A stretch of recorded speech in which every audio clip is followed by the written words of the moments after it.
За мэдээлэл өгсөнд баярлалаа. Тэр үзэгч та бүхэнд КОП 17-гийн албан ёсны хэвлэлийн баг хурлыг NTV телевизийн Facebook-ийн пэйж хуудасаар, NTV мэдээ пэйж хуудасаар үзэгч та бүхэнд шууд дамжуулан хүргэх болно. Ингээд дараагийн мэдээллийг хүргэе. Өргөн хэрэглээний барааны үн өсөж, шатхууны хомсдол үргэлжилж, инфляц 13% хүрсэн энэ үед улсын их хурл ээлжид тусаар хуралдаж, засгийн газраас хөргөн барьсан 2026 оны төсвийн тодтголыг хэлэлцэх хэсэг нь тодорхойгүй байна. Улс төр эдийн засгийн нөхцөл байдлыг хэлэлцэхээр эрх баригч Монгол Ардын намын бүлэг 3 хоногийн өмнө их тэнгэрт ээлжид тусаар хаалттай оролцсон ч тодорхой шийдэлд хүрсэнгүй.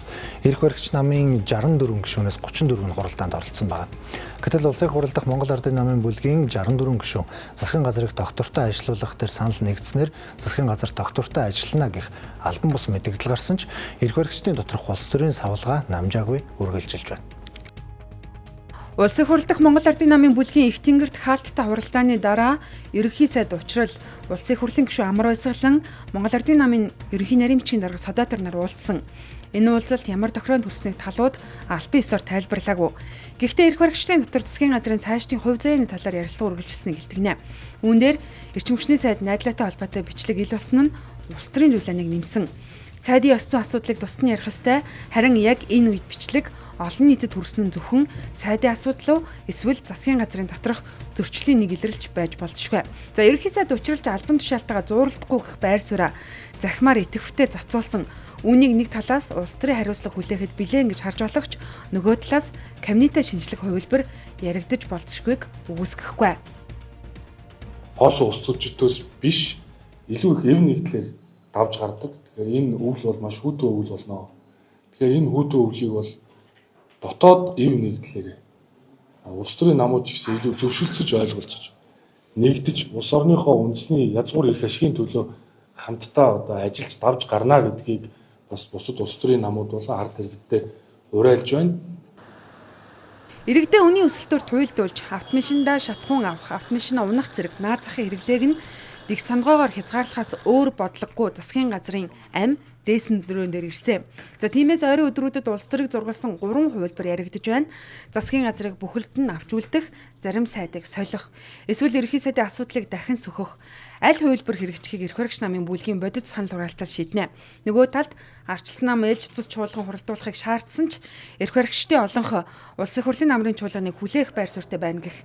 Гэхдээ улсын хурлын дарга эрх нэгдэх өдөр дэрэгдэх зөвлөлөө хуралдуулж улсын хурлын ээлжид бус чуулганы товыг тодорхой болгоно гэж ярьж амжсан. За эндээс улсын хурл ээлжид бусаар хуралдах магадлал нь илүү өндөр харагдана. Төсвийн тодтголыг хэлэлцэхэд бас тодорхой хуулийн шаардлага байдаг.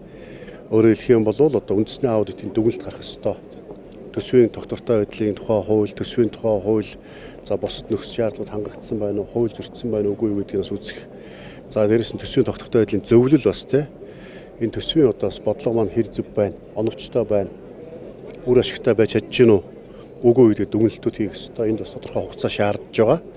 Тийм болохоор одоо бас ирэх 7 хоногт буюу одоо 9 сар гараад үндсэндээ энэ төсвийн доктортой байдлын зөвлөлийн болон үндэсний аудитын дүгнэлт гарчих байх. Тэр үед нь одоо бас улсын хурлын даргын дэрэгт зөвлөлийг хуралдуулж, өөрөөр хэлбэл одоо 9 сарын 1-ний өдөр хуралдуулах гэсэн бодолтой байна. Энийг даргын зөвлөлөө хуралдуулж төсвийн одоо ээлж тус чуулган хийж төсвийн тодтголыг одоо сэлдэж эхлэх юм байр суурьтай байгаа. Иргэдийн хувьд улсын хурлын намрын чуулганыг эхлэх хугацаа хүлээх шалтгаан бага. Үн өнөөдөр өсөж шатхуун өнөөдөр хэрэгтэй байна. Төрийн шийдвэрийг иргэд хүлээж авахад эрх баригчид дотоод тохироогоо харцнах төр зүрэг харагдаж байна. Хурлах тав нь баталгаажаагүй засгийн газрын ээлжид бус хуралдаан энэ тохирооны эхний хариуг өгч магадгүй. Гэхдээ улсын хурал дахь Монгол Ардын намын бүлэг засгийн газраа хамгаалах дээр нэгдсэн байж болохч хэнийг хамгаалах, хэнийг солих дээр нэгдсэн хэсэг нь одоогоор тодорхойлоогүй. Хамгийн гол нь иргэд үнийн өсөлт шатхууны хомсдлоос гарах шийдэл хүлээж байна. Харин эрх баригчдын хувьд эхлээд өөрсдөө улс төрийн тохироогоо хийх шаардлага тулгарчээ. Давчхандаа одоо үг биш конопны тоол үннийг харуулахар боллоо.